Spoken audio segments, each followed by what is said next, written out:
Dear Slaters, you have understood so far the need for excretion, external and internal structure of human excretory organ, the kidney.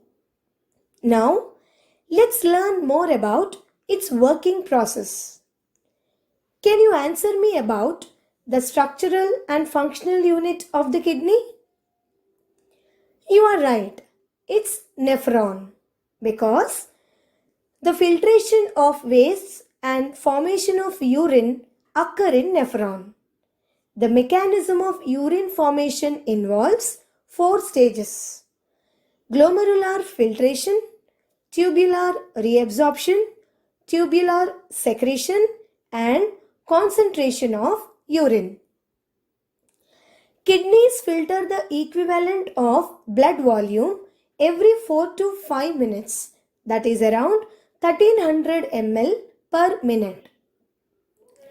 Glomerular filtration is the first step of urine formation. Blood flows from renal artery to glomerulus through efferent arteriole. The glomerular capillaries are narrower than the efferent arterioles. As a result, the blood pressure in the glomerular capillaries becomes very high and facilitates continuous process of pressure filtration or ultrafiltration through the semi-permeable glomerular capillaries. Thus, water and many dissolved substances from the blood are filtered into the lumen of the Bowman's capsule through the walls.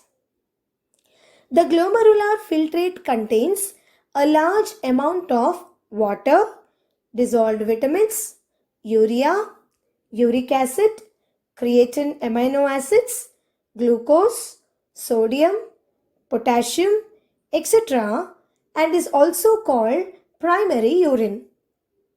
The glomerular filtrate and blood plasma are similar, except in absence of blood cells and plasma proteins.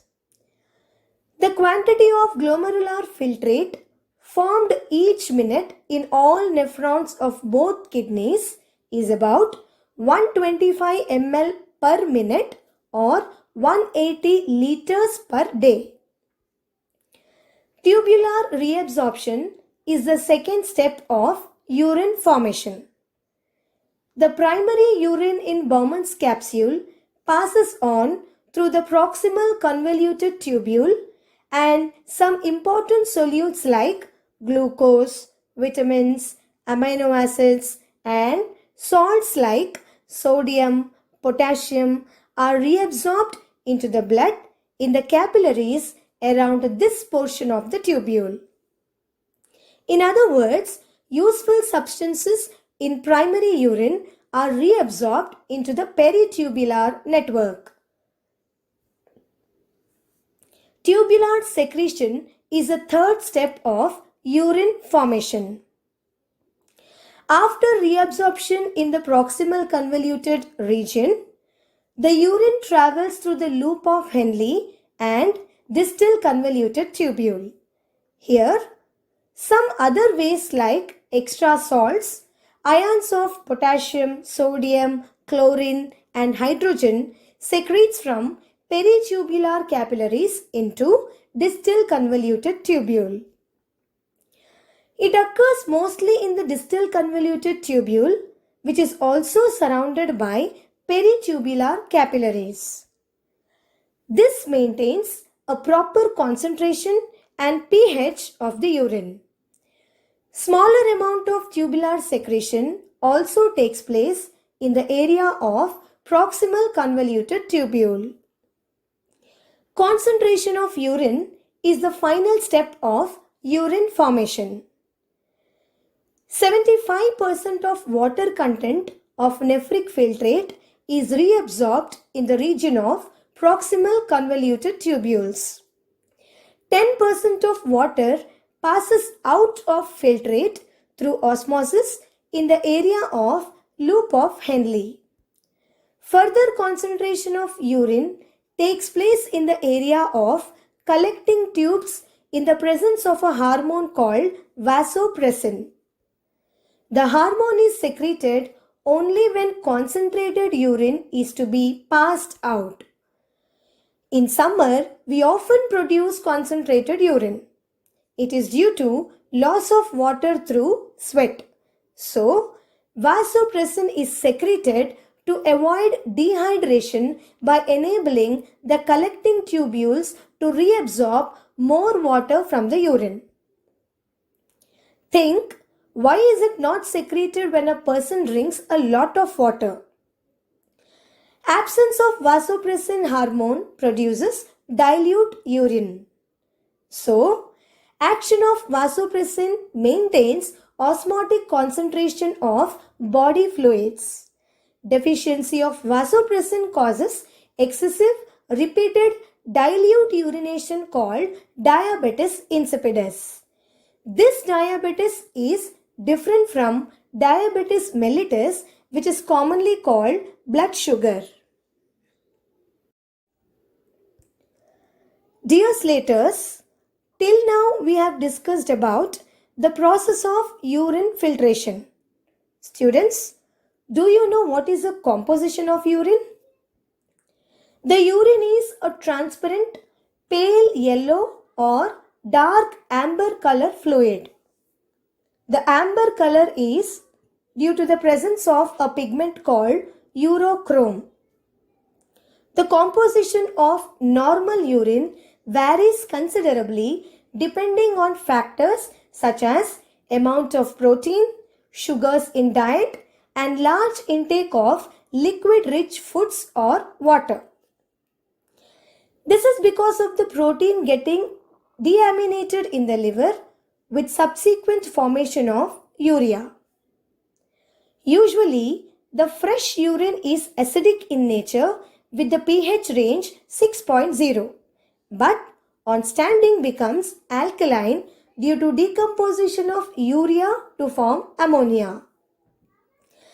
Urine contains 96% water, 2.5% organic substances, and 1.5% of inorganic substances.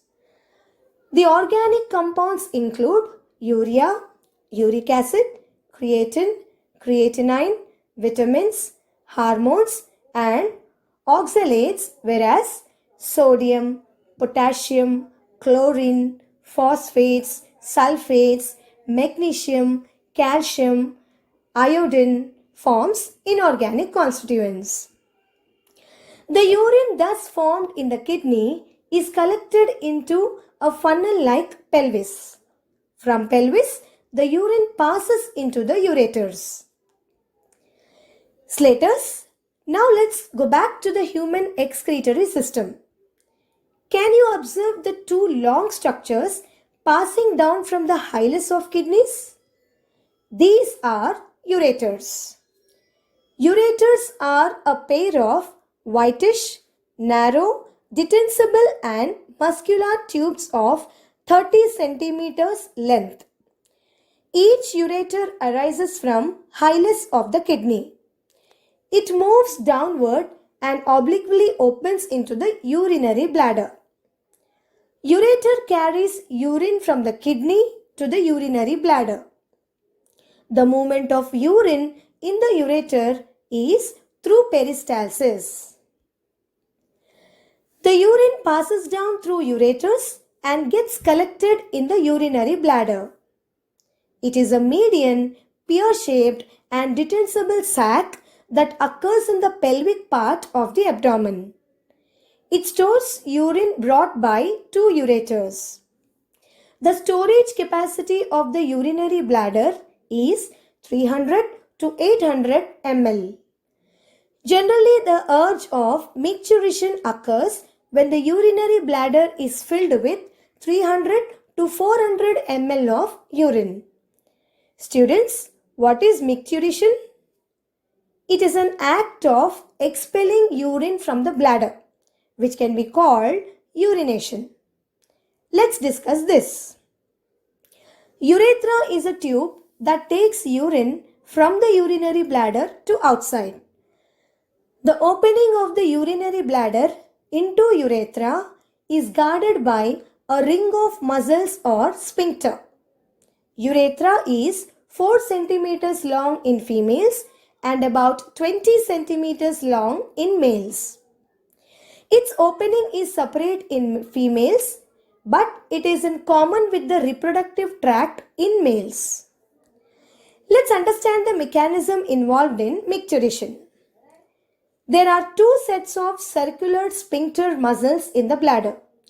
When the bladder is filling up, both these muscles are constricted, so the exit is closed. However, as the pressure of the urine increases, the walls of the bladder are stretched, and this triggers off an automatic reflex action which causes the upper sphincter to relax. But the lower sphincter is under the control of the brain. However, urine can be retained in the urinary bladder till it gets filled up to the maximum capacity of 700 to 800 ml and until this sphincter muscle is relaxed too. At this time, the urge becomes painful and leads to voluntary micturition. So, the process of micturition is regulated by the nervous system and the muscles of the bladder and urethra. Control of urination is not possessed by very young children but is gradually learned. But some children pass urine during sleep at night until 15 to 16 years. Can you guess the reason?